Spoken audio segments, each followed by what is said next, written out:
I was overflowing with games when I made my last little video on this topic. It'd almost be a shame not to cover more of them. You've seen the last video, you know the deal, so no better introduction is needed. Here's a brief look at 5 more impressive 3D Game Boy Advance games.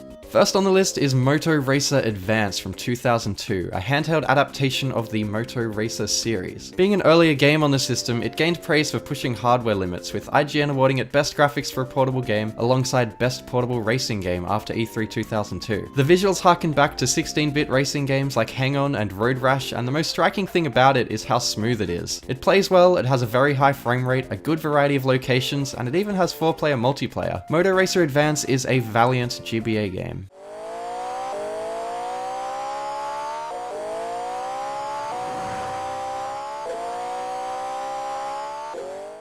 Secondly, we have Top Gear Rally from 2003. I kinda only wanted to talk about this game because it was my first Game Boy Advance game, but what a way to start. Being a rally racing game, it leans more on the simulation side, which you may think is a pointless endeavor on the GBA, but it actually plays very well. Featuring detailed outback and urban environments alongside even more detailed vehicles, drifting and jumping through Top Gear Rally's tracks was a visual treat and an impressive introduction to one of my favorite consoles. Best of all, it was developed by a successful Australian studio who have gone on to port Twilight Princess to Wii U, among other things. Kudos to you, Tantalus Media.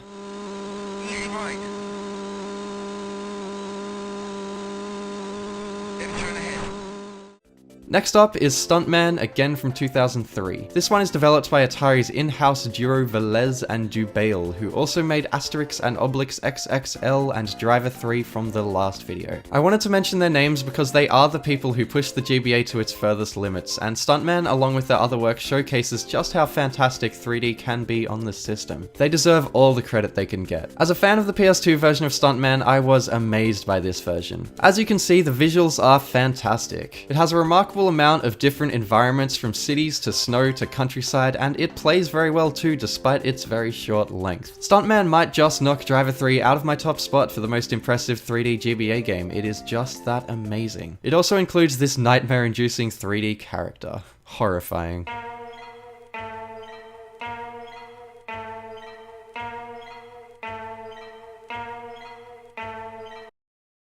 Breaking the monotony of driving games is Doom 2 from 2002. Yep, the one and only Doom 2. Though this is obviously not the best way of playing Doom 2, it's also not the worst, and it's generally a good port of the full game. Running at a playable frame rate and being decently detailed, it captures every single level, weapon, and enemy of the original game, being only let down by its controls and annoying green blood censorship.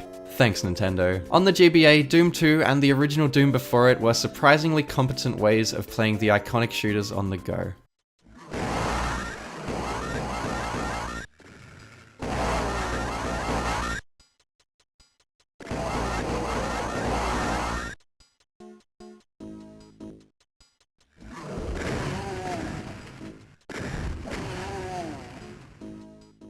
Last but not least is Driver 2 from 2002, which was also a game I used to have as a kid. Unlike Driver 3 on the GBA, this isn't developed by our friends Velez and Dubail. Featuring 2 large cities with heaps of different cars, this game blew my little mind back in the day. The driving physics are also much closer to the full game, which is a nice touch. Though it's not the best looking game and it doesn't really compare to Driver 3, it's still a remarkable achievement from much earlier on in the Game Boy Advance's life cycle.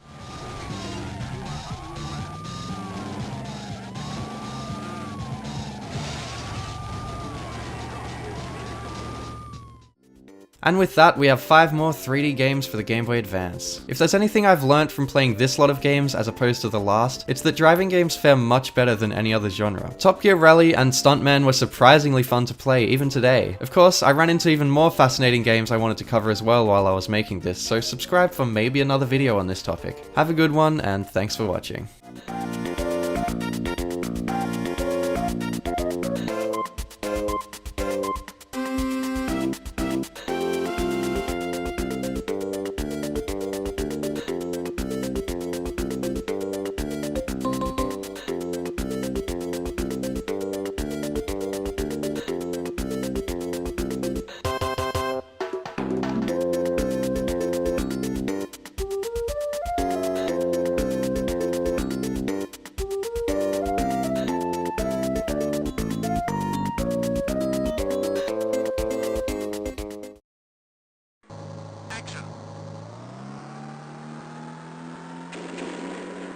Bring 9. Vehicle destroyed.